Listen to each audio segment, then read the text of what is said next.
How do you take your coffee? Black. Hey Joel, what's your favorite anti-rotational drill? I started listening to Oblivion Works like Palloff press. Introduction is always the hardest part. Yeah, I always feel awkward about that one too. So today I am joined with Joel Luedtke. He is the head athletic trainer at my alma mater, UW La Crosse. You know, I'm still waiting for them to actually name the strength center after me. You know, I thought Cripes Strength Center would add a nice touch. I think what I'm failing is I probably don't contribute enough to the alumni funds as I should. The thing that I notice at Fitness Lying Down, and even just generally training people, is that when they rotate, they really don't have a clue on how they should churn, right? I mean, a lot of people make it more of a waist movement than hips and moving the whole body together. We see the same thing with our athletes. What we like to do at Fitness Lying Down is we like to just go into anti-rotation. I think about that silly exercise, the oblique crunches, and I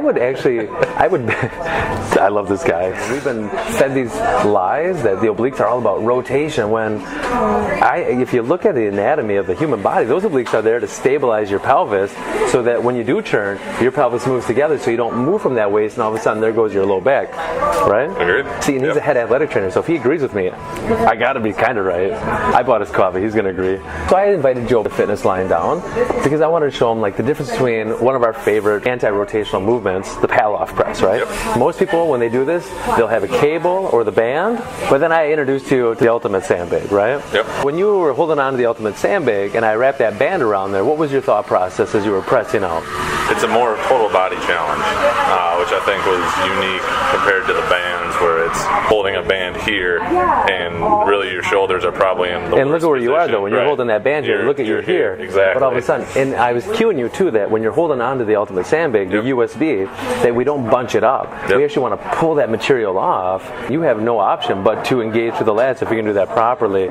Use that core and the hips. So then Joel, as we were doing our Palloff press out, I'm holding on to the band, we're having a good time, but you know what if you're flying solo, you want to do some Palloff presses, attaching that band to the ultimate sandbag, go and get yourself some core straps, and now you've changed the game altogether. We had a good time standing, but your face was like, yeah, it's kind of boring. So we go down to that tall kneeling position. What was the difference on there? Did you feel any more engagement in other body parts? You're losing some of that direct connection to the floor with your feet down there, even though you're in a toe stuck position as you meant, but it's still got to tie so much more through your whole core pillar. You kept referring to that, which I think is awesome. Like that's how we refer to it, as your pillar, in order to tie that all together, or because you can't just use and so that same side glute was just like wow, you know, you're trying not to tip over, but then almost a tie around to that opposite lat too. I mean, it just connects chains. It only makes sense. You know, when we're training people, if I can use the word integrity, pillar, and tie-in, people think I'm smart. People think I'm smart. That's a great day. And then we went half kneeling. Because we just like progressions. We didn't have to change the weight of the ultimate sandbag. We didn't even change the band. We just put you in different positions, taking away your stability. What kind of athlete do you think would benefit from an anti-rotational move like that in a half kneeling position? You know, running, everything. I mean, we talk about it, the Serape effect, everything going opposite, kind of keeping through there. But yeah, just trying to transfer that force through. And as you're running, you don't want to be losing all this. You want to stay pretty engaged. And tie everything together, working opposites. So. I like that. Effective. I like it. Is that a customer that didn't pay? Until next time.